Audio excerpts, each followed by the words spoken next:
এটা আমার গ্রাম, গ্রামের সকাল। ঠিক আছে, খুব সুন্দর একটা সকাল।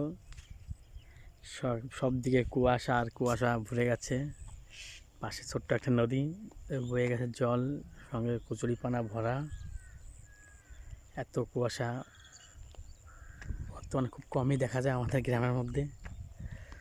এখানে কিছু ঘরবাড়ি ছিল আগে, এখন আর নেই, ভেঙে উপরে চলে গেছে।